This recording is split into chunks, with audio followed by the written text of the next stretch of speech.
For most of us, this is an inconvenience.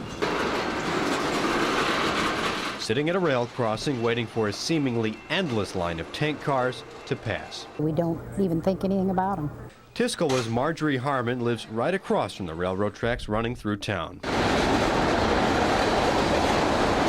She never gave tank cars a second thought as they wound their way through Tuscola until 2 years ago, when a train pulling DOT 111 tank cars carrying ethanol derailed. As it was moving down the track, it was getting closer to the homes that are just right across from it.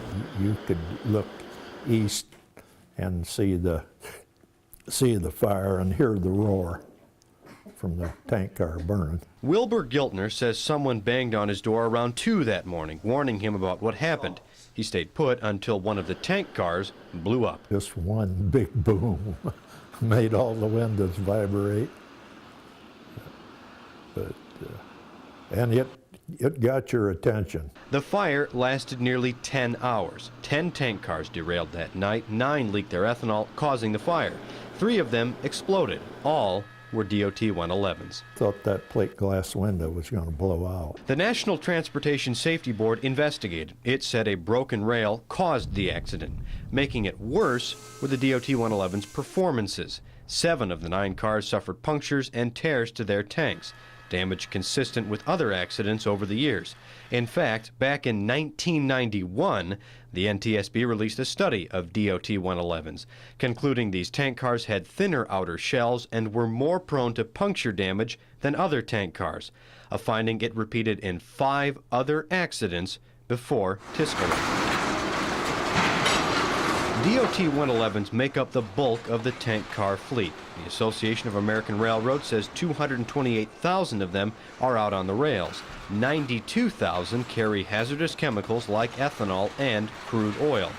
The Tank Car Standards Committee, made up of industry groups, already ordered builders back in 2011 to build new tank cars with thicker tanks and shielding on the car's ends. However, that committee did not recommend retrofitting thousands of existing tank cars. It was too expensive and the cars didn't pose enough risk, a recommendation the NTSB blasted. The decision thus ignores the safety risks posed by the current fleet.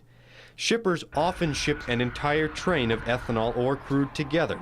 It's cheaper, but with each tank car carrying 30,000 gallons, those trains carry millions of gallons of hazardous materials. Now the railroads are pushing for a phase-out program. It's going to be very difficult, though, if all of a sudden you have to change over the existing fleet without causing bottlenecks in the distribution, not just of ethanol, but oil, gasoline, chemicals. Growth Energy represents the ethanol producers. CEO Tom Bias says the demand for tank cars to carry ethanol and crude oil has outpaced the supply of new ones being built. If tank cars are forced out of service, less product can be shipped. We're very reliant on rail transportation to move ethanol around to all reaches of the country. Big River Resources operates 5 ethanol plants, including one at West Burlington and Galva. It leases 600 tank cars to ship its ethanol. It's waited 2 years to try and get 50 more. Bias says that situation plagues the ethanol producers. It's the reason why Growth Energy has asked the government to study the issue further and not rush into new standards applying to all tank cars.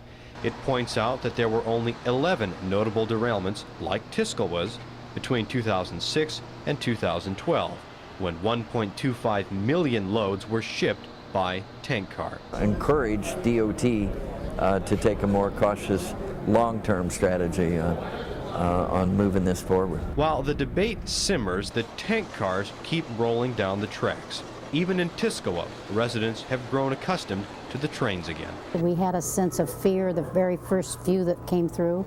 If they were noisy or you heard the louder clacking and stuff, naturally you kind of froze up thinking, oh no, is this going to happen again? Harmon says trains go through every day and nothing else has happened.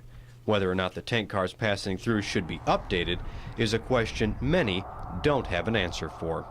I don't know. I would have to think about that quite a little bit. They're just used to the sight of them rolling along. In Tuscola, Mark Stevens, KWQC, TV6 News.